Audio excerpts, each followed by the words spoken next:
நெஸ்லேக்கு அப்புறம் காரி துப்புற மாதிரியான ஒரு ஃபுட் பிராண்ட் பத்தி தான் நம்ம இன்னைக்கு பார்க்க போறோம். கெலாக்ஸ் மனுஷனுக்கு சொர்ணையே இருக்கக்கூடாது அப்படிங்கிற அடிப்படையான பிலாசபில உருவாக்கப்பட்ட பிராண்ட். 1800களில் ஜான் ஹார்வி கெலாக் அப்படிங்கிறவர் ஒரு ஹாஸ்பிட்டல் நடத்துறார். இந்த மனித உடலானது டிசிப்ளின் அண்ட் கண்ட்ரோல் செய்யப்படணும் அப்படிங்கறத ரொம்ப ஸ்ட்ராங்கா நம்பினார். இந்த மனுஷன் என்ன நினைச்சாருன்னா, உணவுல காரம் பிளேவர்ல ரொம்ப ஜாஸ்தி ஆகும் போது மனுஷன் ரொம்ப டேஞ்சரஸ் ஆயிருவான் அப்படின்னு நினைச்சிருக்காரு. Plain facts for old and young அப்படிங்கிற ஒரு புத்தகம் கூட எழுதியிருக்காரு. இது எல்லாமே அடிப்படையா வச்சு இந்த ஆள் எந்த அளவுக்கு சைக்கோங்கிறது சொல்றேன். கல்யாணம் பண்ணி 40 வருஷமாயும் தலைவன் ஃபர்ஸ்ட் நைட்டை கொண்டாடல.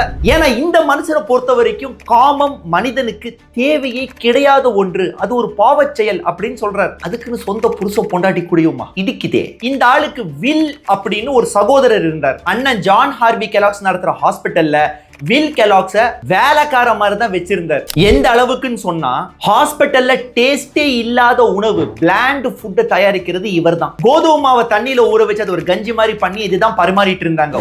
ஒரு நாள் தண்ணியில ஊற வச்ச கோதுமை மாவு மிச்சம் ஆயிருது. அதை தூக்கி வீசுறதுக்கு பதிலா தம்பி என்ன பண்றானா, அதை ஓவன்ல வச்சு பேக் பண்ணிடுறான். அப்படிதான் பிறந்தது இந்த கார்ன்ஃபிளேக்ஸ். அதுக்கப்புறம் அந்த தம்பி அந்த ப்ராடக்ட்டை பிராண்ட் பண்ணி விற்க ஆரம்பிச்சார். கொல்ல ப்ராஃபிட் பார்த்தார். ஆனா அண்ணன் அமெரிக்கா ஃபுல்லா மனுஷங்களை கண்ட்ரோல் பண்ணணும், எல்லாத்துக்கும் குடும்ப கட்டுப்பாடு பண்ணுங்கடா அப்படின்னு பிரச்சாரம் பண்ணிட்டு இருந்தார். இப்போ 1994ல கெலாக்ஸ் இந்தியாக்குள்ள என்டர் ஆகுது. நம்ம ரெகுலரா சாப்பிட்டு இருக்கிற உணவு முறைகள் எல்லாமே வேஸ்ட், இந்த கருமந்தா பெஸ்ட்னு மார்க்கெட் பண்ணாங்க. ஓரளவுக்கு மார்க்கெட்டும் கேப்சர் பண்ணிட்டாங்க. 2023ல இந்த கெலாக்ஸ் ரெண்டா பிரியுது. ஒன்னு கெலனோவா, இவங்க ஃபுல்லா ஸ்நாக்ஸ் மட்டுமே ஃபோக்கஸ் பண்றாங்க. இரண்டாவது WK கெலாக்ஸ், இவங்க சீரியல்ஸ் ஃபோக்கஸ் பண்றாங்க. மார்ச் 36 பில்லியன் கொடுத்து கெலனோவாவை அக்வயர் பண்றாங்க. ஃபெரரோ 3.1 பில்லியன் கொடுத்து கெலாக்ஸ் அக்வயர் பண்றாங்க. இப்போ இந்த கெலாக்ஸ் சாப்பிட்டா கெத்து அப்படின்னு நினைக்கிறவங்க கிட்ட ஒன்னு சொல்றேன். மனுஷன் ஜடமா இருக்கணும் அப்படின்னு ஒருத்தன் நினைச்ச பிலாசபில உருவாக்குனது தான் இந்த கெலாக்ஸ். சோ நெக்ஸ்ட் டைம் ஷாப்பிங்ல இந்த கருமத்தை வாங்குறதுக்கு முன்னாடி கொஞ்சம் சிந்திங்க. உனக்கு லீகல் நோட்டீஸ் கன்ஃபார்ம்டு,